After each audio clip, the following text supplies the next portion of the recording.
वो बुलाने की हैसियत हमारे में नहीं है, वो हैसियत हमारे में नहीं है। मैं चाहूंगा आप सभी लोग अपनी जगह पर खड़े होकर जोरदार तालियां बजाएंगे माननीय डॉक्टर राम कुमार कुंडल जी को। अगर जोरदार तालियों से मैं आपको बुलाना चाहता हूँ, आए, और क्योंकि आपने समय दिया इस कार्यक्रम की शोभा बढ़ाने के लिए, आपको जहाँ जहाँ भी आमंत्रित किया जाता है आप पहुँचते हैं। हम सबकी ताकत बनकर, हम सबका हौसला बनकर आपने वो काम किया है जो बिरले ही लोग करते हैं। आए, सुने, मैं निवेदन करूंगा कुछ साथी आइए, यहाँ की टीम राम प्रताप बोस जी फटाफट माला लेकर आ जाओ जल्दी जल्दी। राम प्रताप बोस जी, माननीय अजय प्रताप गौतम जी, माननीय प्रदीप कुमार गौतम जी, माननीय लालता प्रसाद जी, माननीय मूलचंद जी, माननीय प्रमोद कुमार जी, माननीय तुलसी जी, माननीय रंजीत कुमार जी, माननीय अनिल कुमार जी, माननीय बेचालाल वर्मा जी, माननीय काशीराम वर्मा जी, माननीय भन्नू वर्मा जी, माननीय विमलेश जी, माननीय बबलू जी, माननीय सतीश जी। आए सभी साथी, ये कहाँ है भाई, फटाफट आ जाए। और माननीय गिरजा शंकर बहुत जी आए, माननीय गिरजा शंकर बहुत जी, माननीय सरयू प्रसाद जी, माननीय सरयू प्रसाद जी आए, स्वागत करें। माननीय ब्रजकिशोर गौतम जी, ब्रजकिशोर गौतम जी, नीरज हरदल मोह आए, नीरज हरदल मोह।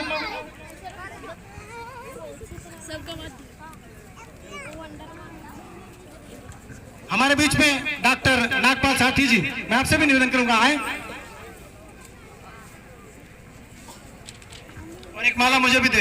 ये अवसर बड़ा दुर्लभ है जो मुझे सर का सम्मान करने का अवसर मिलता है, मैं भी सम्मान चाहता हूँ।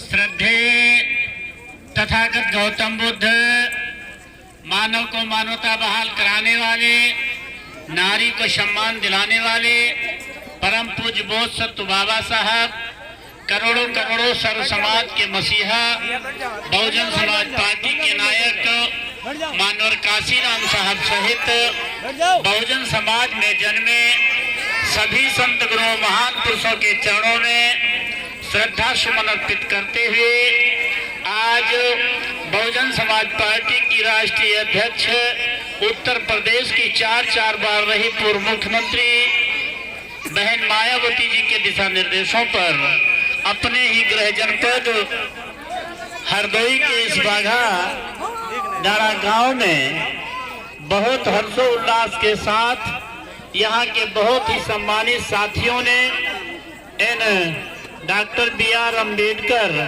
जी के साथ साथ भगवान बुद्ध एवं संत रविदास जी तथा इस बौद्ध विहार का निर्माण करके एक ऐसा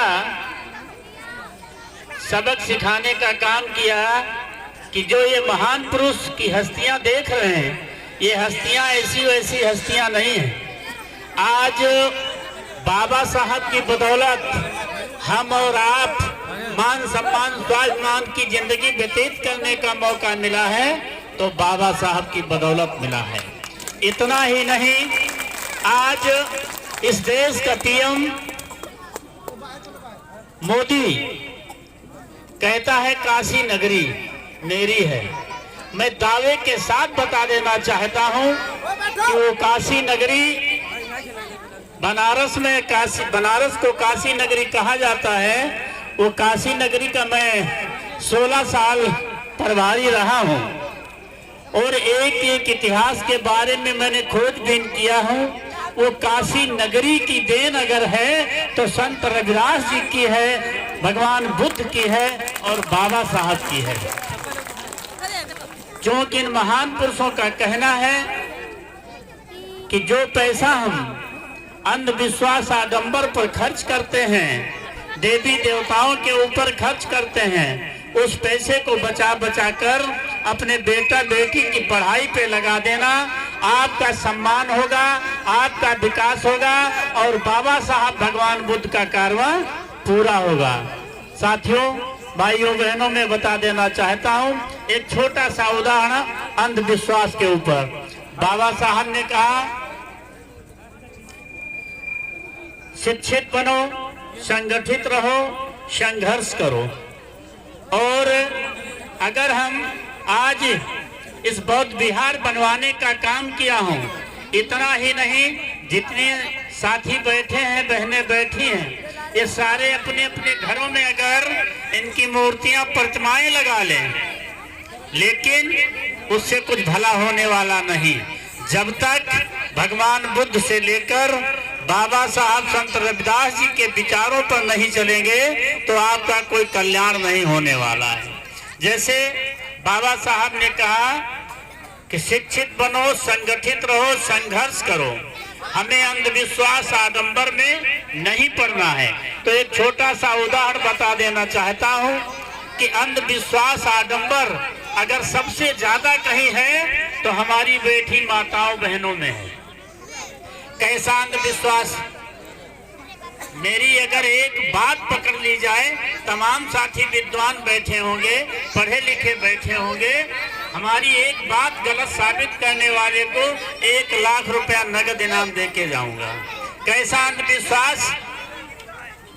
ये तो अपना ही गृह जनपद है, हम उत्तर प्रदेश के ही रहने वाले हैं। उत्तर प्रदेश के साथ साथ इस देश के लगभग 20 प्रांतों का प्रदेश प्रभारी रहकर मैंने इस मिशन मूवमेंट को आगे बढ़ाने का काम किया हूं। और हर जगह अपनी बात को ही नहीं, बल्कि भगवान बुद्ध से लेकर, बाबा साहब से लेकर, मानवर साहब से लेकर, संत रविदास से लेकर उनके विचारों को जन जन तक पहुंचाने का काम किया हूं। कैसा अंधविश्वास? इस हमारे जनपद में दीपावली का त्योहार अभी हाल में निपट गया, जरा ध्यान देके सुने। दीपावली का त्योहार निपट गया। दीपावली के दिन सारी खुशियां मनाई जाती हैं, पूड़ी पकवान बनाए जाते हैं, घी के दिए जलाए जाते हैं, गोला बारूद पटाखे आग दाग कर खुशियां मनाई जाती हैं। अच्छी बात है भाइयों बहनों, लेकिन बड़े दुख के साथ ये कहना पड़ता है कि दीपावली के दिन पूरी पकवान बनाने के बाद, सारी खुशियां बनाने के बाद, जब सारा गांव सो जाता है, सारा मोहल्ला सो जाता है, सारा घर सो जाता है, तो उनके घरों में जो बूढ़ी दाइयां होती, जैसे ये बैठी, जब बूढ़ी दाइयां होती हैं, दादियां होती हैं, तो जब सारा गांव सो जाता है, सारा मोहल्ला सो जाता है, यानी आधी रात, तो कहीं कहीं सूप पीटने का काम करती, कहीं कहीं बर्तन बजाने का काम करती हैं और कहती हैं दुख दलित दुर्जात है, दुख दलित दुर्जात है, दुख दलित दुर्जात है, दुख दलित दुर्जात। अगर गलत बात हो तो 1 लाख रुपया ले जाओ, और सही बात हो तो मेरे विचारों को सुनकर बाबा साहब भगवान बुद्ध के विचारों को बढ़ाने का काम करना। ऐ मेरे साथियों, मेरे भाइयों, मेरी बहनों, अब दिमाग लगाने की जरूरत है। अगर सूप पीटने से दुख दलिद्र जाता होता तो दिमाग लगाओ। जाने कब थे हमारी दादी की दादी, दादी की दादी, दादी की दादी, दादी की दादी, दादी की दादी, दादी की दादी, दादी की दादी, दादी की दादी, दादी की दादी सूप पीटत पीटत ऊपर चली गई, लेकिन दुख दलिद्र आज तक नहीं। दुख दलिद्र कब जाएगा? जो पैसा हम अंधविश्वास, आडंबर, मदिरा, शराब के ऊपर खर्च करते हैं, उस पैसे को बचा बचा कर अपने बेटा बेटी की पढ़ाई पे लगाएंगे। जो बेटा बेटी अच्छा पढ़ेंगे उनको नौकरी मिलेगी। नौकरी मिलेगी तो 10,000, 20,000, 50,000 रुपया बाहर से हमारे घर में आएगा, तभी हमारे घर का दुख दलिद्र दूर होगा। सूप पीटने से कभी दुख दलिद्र दूर होने वाला नहीं। इतना ही नहीं साथियों, पढ़ाई लिखाई का मतलब जो अच्छा पढ़ेंगे उनको तो नौकरी मिलेगी, जो कुछ कमजोर रहेंगे तो नौकरी नहीं करेंगे, तो अपना धंधा रोजगार, हाट बाजार अपना चलाने का काम करेंगे। जब पढ़े लिखे होंगे तभी हिसाब किताब लेने देने का काम करेंगे, तब पैसा बचकर हमारे घर में आएगा। तभी हमारे घर का दुख दलिद्र दूर हो। इतना ही नहीं, मैं दावे के साथ बता देना चाहता हूं, अभी हमारे विजय जी ने आप लोगों को बताने का भी काम किया। इस मंच पर छोटे छोटे नन्हे मुन्ने हमारे छात्र छात्राओं ने भी बाबा साहब के प्रश्न को आगे बढ़ाने का काम किया। मैं बहुत बहुत धन्यवाद देना चाहता हूं।